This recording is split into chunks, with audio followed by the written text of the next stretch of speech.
Hello student, स्वागत है आपका क्लास 9 सब्जेक्ट साइंस वर्कशीट 7 और डेट है आपकी 19 जुलाई 2021। आज का टॉपिक है माइक्रो ऑर्गेनिज्म।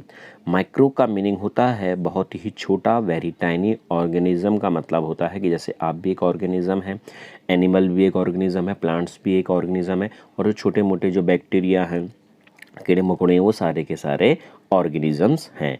पर हम लोग माइक्रो ऑर्गेनिजम्स नहीं कहलाते, हम लोग मैक्रो ऑर्गेनिजम्स होते हैं।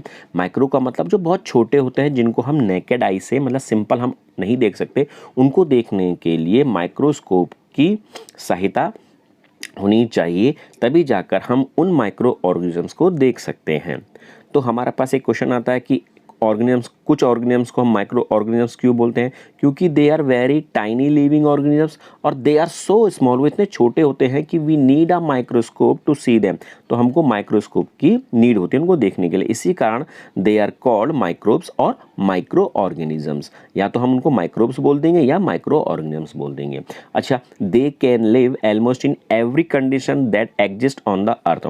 अब इसका क्या मतलब है कि वो एवरी कंडीशन में एग्जिस्ट कर सकते हैं? इसका मतलब है, मतलब रह सकते हैं।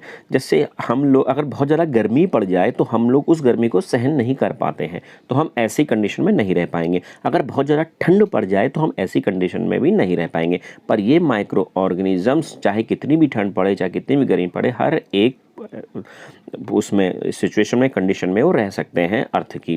अच्छा, दे आर 4 टाइप्स, वो 4 प्रकार के होते हैं। पहला होता है बैक्टीरिया, दूसरा होता है फंजाई, तीसरा होता है प्रोटोजोआ और चौथा होता है एल्गी। तो आप इनका यहाँ पर चित्र भी देख रहे हो, बैक्टीरिया का, प्रोटोजोआ का, फंजाई का और एल्गी का। इसके अलावा हमारे पास एक और माइक्रो ऑर्गेनिज्म होता है, माइक्रोस्कोपिक होता है, जिसको हम बोलते हैं वायरस। ये है माइक्रो ऑर्गेनिज्म से अलग होते हैं, डिफरेंट होते हैं। तो ये केवल माइक्रोस्कोपिक हो गए, वायरस कहलाएगा। और एक वायरस जो कोविड-19 आजकल फैला हुआ है, तो वो वायरस ही है। और उस वायरस ही तो है वो जिसने कोरोना डिजीज फैलाई है, और उसका फिगर चित्र ऐसे दिया गया है। क्लियर हो गया? अच्छा, जो माइक्रो ऑर्गेनिजम्स होते हैं, they are play very important role in our lives. तो देखो, वो हमारे ज़िंदगी में बहुत इंपॉर्टेंट रोल प्ले कर रहे हैं। कुछ माइक्रो ऑर्गेनिजम्स अच्छे भी होते हैं, कुछ फ्रेंड्स होते हैं, और कुछ मतलब कुछ एनिमी भी होते हैं। तो जो अच्छे होते हैं उनके बारे में ज़रा सही ढंग से हम लोग पढ़ लेते हैं, समझ लेते हैं, है ना। तो देखो बच्चों, अब उनके बारे में जो अच्छे हमारे जो हमारे लिए अच्छे हैं। तो देखो, कुछ माइक्रो ऑर्गेनिज्म ऐसे होते हैं जो अनेक प्रकार के फूड प्रोडक्ट्स को बनाने में हेल्प करते हैं। जैसे आपको पता होगा कि कर्ड, दही बनती है, वो माइक्रो ऑर्गेनिज्म से बनती है। ये चीज़ है, ये किससे बनी है? माइक्रो ऑर्गेनिज्म से। ये ब्रेड है, ये भी किससे बनना है? माइक्रो ऑर्गेनिज्म से। मेडिसिन, जब हम बीमार होते हैं मेडिसिन खाते हैं, मेडिसिन भी किससे बनती है? माइक्रो ऑर्गेनिज्म से। अच्छा, ये वाला बहुत इंपॉर्टेंट है, ज़रा ध्यान रखेंगे आप। तो डिकम्पोजिशन ऑफ ऑर्गेनिक मैटर का मतलब होता है कि अगर हम लोग, जब हमारे घर में कुछ कपड़े फट जाते हैं, हम उनको फेंक देते हैं, कागज़ फेंक देते हैं, सब्जियां फेंक देते हैं जो बासी होती है, जो भी कूड़ा करकट घर का निकलता है हम उसको फेंक देते हैं।